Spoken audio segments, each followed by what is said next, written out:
So, hey everybody, it's me, Gucci Green.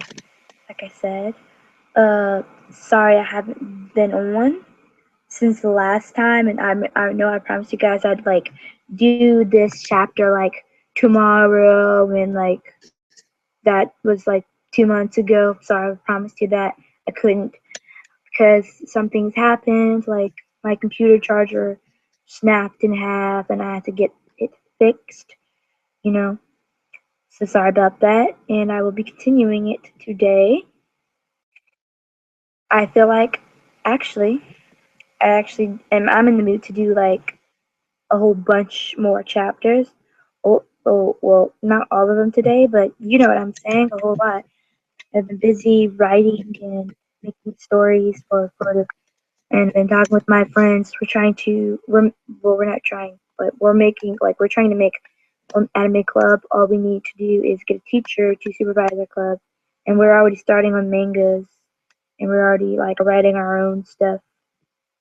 So yeah, there's that.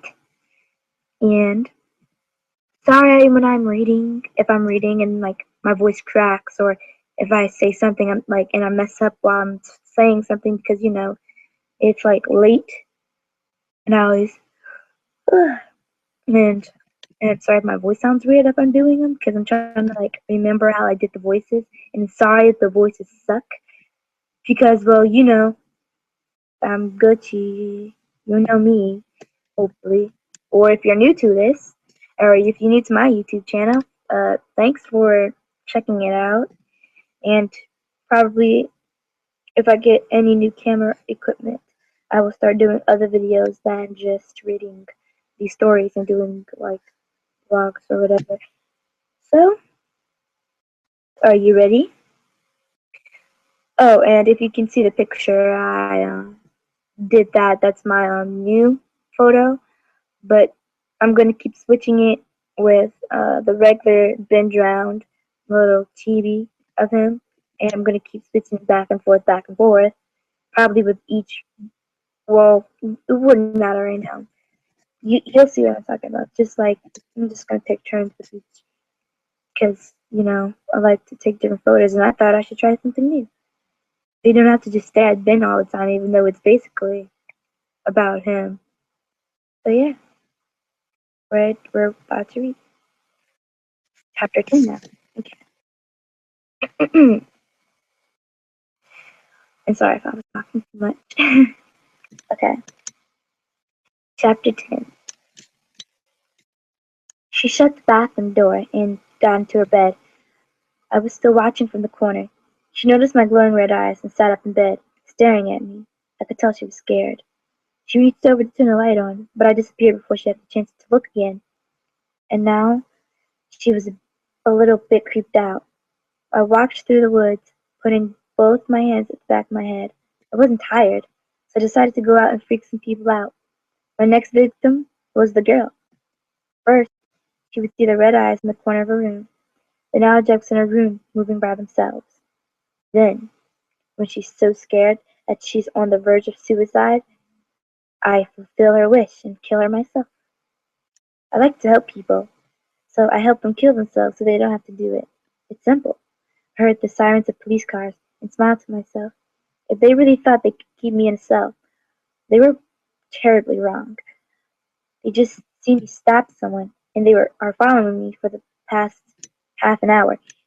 I turned around, and in front of the blaring lights, two officers came and cuffed me. I laughed at their stupidity.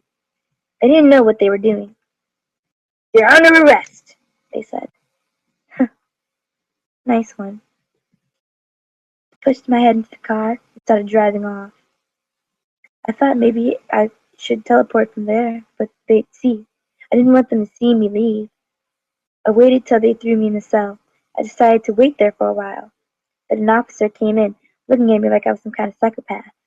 Oh, wait, I was. "What's your name, kid?" he asked. I looked at him, my eyes still red, the blood teardrops still clearly visible on my cheeks. I could tell he was afraid.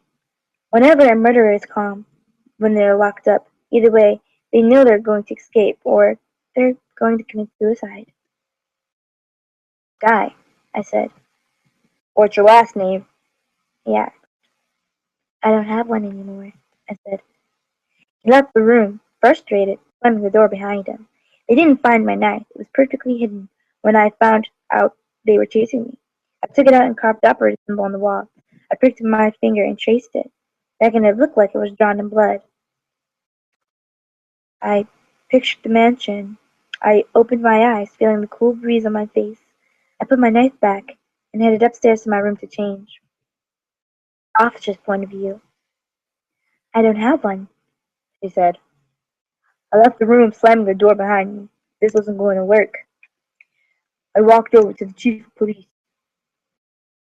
We're going to need to get her into the interrogation room, I said. We're not going to get anything out of her in the cell. Fine, he said. Take her to the room and take Banks with you. Banks was my partner. We almost worked. We almost always worked together. We both made our way back to the cell, but the girl wasn't there. The only thing left was a bloody symbol painted on the wall, a circle with an X through it. That blood? Banks asked. The security guards nodded. What happened? Well, what happened? She couldn't have bloody well disappeared. I snapped. The guards exchanged nervous glances. We looked away for less than a minute, they said. She was gone. The door was still locked and everything.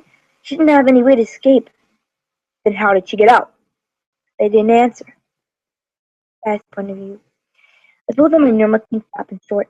After taking a quick shower, that was fun, I thought. I didn't want them to know who I was, and I thought disappearing from the cell was brilliant. I heard a quick knock at the door and went to open it. Hey, it was Ben. Where were you? Out, I said. A teenage girl's room, scaring her, then the streets, then a quick trip to jail, and back here. He raised his eyebrows. Jail? I chuckled.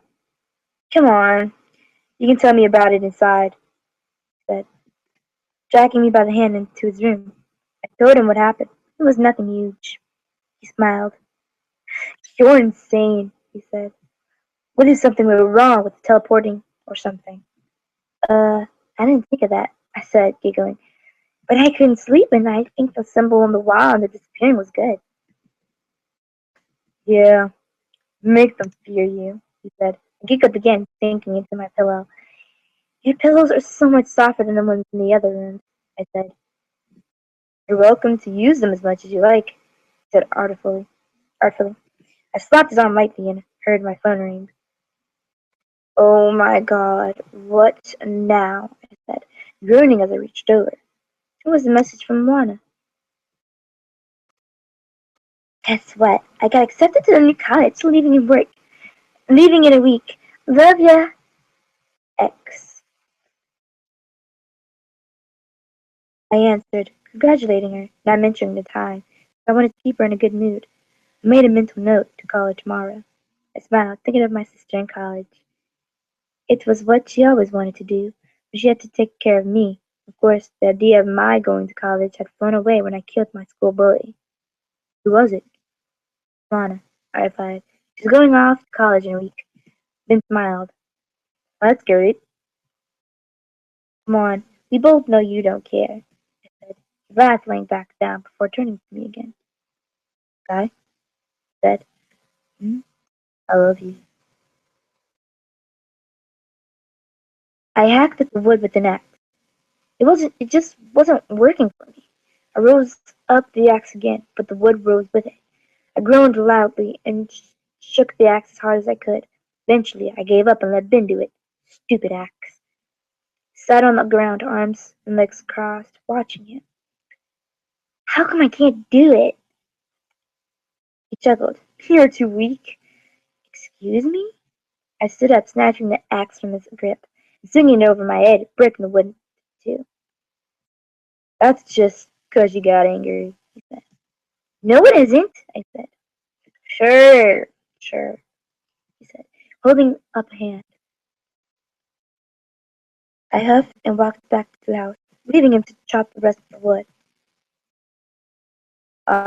What's wrong? Can't chop some wood, Shut up, Jack, I said, smiling.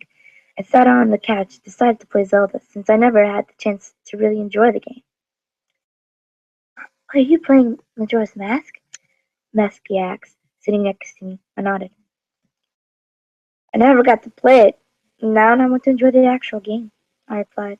He only laughed watching me play, then came into the room and started laughing along with Mask. What's funny? No. Wait, you're playing on my saved game, he said, taking the controller. I rolled my eyes when he gave it back to me. Wow, you're pretty good, he said. This is my first time, I added. Show off. What was that? Nothing. Guy, look what I found, Betty shouted, rushing me to my computer. What are you doing with my computer? I asked. Never mind, look at this, he said, showing me an article on the internet. It was about me. I read it through carefully. It was perfect. It's on the creepypasta website too, he said. Yes! I put my fist in the air. I knew that jail idea was good. They gave me confused looks. What jail thing? I told them what I did yesterday. That's perfect. Nice thinking, Lasky said, slapping me on the back. Thanks. Now, what were you doing with my computer? I asked, turning back the hoodie. Um, in the very same corner silently. The girl was now so paranoid she was probably on the verge of tears. I could see my red eyes in a reflection of the perfectly polished wood of her closet. She came in the room, looking calmer as she changed into her pajamas. She went into the bathroom to get ready for bed. Now was the time. Several of her things were moving by themselves. Things were happening that she couldn't explain. No one would believe her that when she tried to tell them something was happening. They should have believed her. Maybe they could have helped her. She got into bed, setting her phone down on the table next to her, when it rang. She picked it up, looking at the message from a blank number on the screen. Eager to see me yet? I could do more than just make things move. She didn't stop typing in her reply, but I didn't let her send it. The phone blacked out, then turned on again, like no message was ever sent. She looked confused. The phone suddenly switched. It was a picture of me filling the screen, and in less than a second it was gone. She jumped, dropped the phone in the process, picked it up again, set it on the nightstand, and hid under the covers. When my red eyes met hers, her mouth dropped, and she started to scream. But I put my hand against her mouth and my knife against her throat, shutting her up completely. She whimpered slightly, but not as much as the girl in the forest. I was about to slit her throat when I found a Majora's Mask game at the end of her bed. I smirked. I can leave her to bin, and then kill her afterwards. She followed my eyes to the game, but my head quickly snapped back in the direction. I laughed deeply. I'll spare you now. I'll spare you for now, I said, turning the knife around so I was holding it at the blade. And you better play that game, or else. She nodded quickly, and I hit her with the back of my knife, knocking her out, and carving an operator symbol into her hand. I heard footsteps coming up the stairs, and quickly I returned to the middle of the street. I saw a man, seemingly her father, look from the window. He saw me and was obviously creeped out. I tilted my head to the side, smiling slightly. His eyes widened, and he started to open the window, but I was gone before he had the chance to get a better look at me. Suckers, I muttered to myself. I was walking through the streets to a dark alleyway when a knife came over my throat, and the hand gripped me tightly. Go to sleep, he said in a chilling voice. I laughed and he lowered the knife. He almost scared me for a second, I said. I doubt you would ever be scared of someone holding a knife to your throat. Jeff laughed. Probably, I said. I didn't know you were out here. I didn't know you were here either. Have you just started, or have you been here for a while? I've been out here for about half an hour. You? More or less the same. Anyway, I'll see you back home. There's someone I want to teach a lesson to, I said. We went our separate ways, and I walked along the street until I reached the house. It was my latest victim, who was really paranoid right now. I made them look behind them all the time, afraid to turn off the light, and they always wanted the doors closed. I closed my eyes and teleported up to the bedroom. No one was up there, but I stood in the corner anyway, waiting. was a teenage boy, Darren. Decided to freak him out a little. Crept downstairs. His mother was in the kitchen washing dishes. I came up from behind her and slit her throat. She fell to the floor slightly. I dragged her upstairs to Darren's bedroom and used her blood to paint a message on the wall. Next time, be home. I sat his mother underneath the bleeding message. I brushed her hair and fixed her makeup. However, I didn't clean her wound, and it was still bleeding. I let it bleed and was on my way. After about an hour, I saw Jeff heading into the woods. I decided to follow him. I ran and caught up with him in the woods. Jeff! I called. He turned around with his expression turned confused. What was wrong? Sky? Sky, where are you? Oh, wait, sorry. Sky, where are you? I can't see you, he said. I'm right here. I don't see anything. Look, you're playing a joke. Really lame. Play it on someone else. Jeff, don't be silly. I'm right here, I said, waving my arms about. He shook his head disappointedly and turned to keep walking. I decided to just go home. I walked into my room since Ben was already asleep. Sunlight glared in my eyes, and I cringed and got up. I took a warm shower and washed my head through completely. I made my way downstairs where everyone was already gathered at the table. I took a seat next to Jeff, who was completely ignoring me. He had probably ignored me from yesterday. I couldn't explain why. I'm hungry. Where's the food? Lasky complained. I smiled. I'm coming, Miss P shouted from the kitchen. She came in carrying as many plates as she could. She placed them out, but didn't give me one. I thought maybe she was going back inside to get my plate, since it was too much for her to carry. But she sat right down next to Jack and started eating. I was confused. No one had noticed me this morning, and I noticed Ben and Slindy weren't there. Jack seemed to be thinking the same thing. Where are Ben and Slindy? He asked. But Miss P really caught me off guard completely. They went to look for Sky.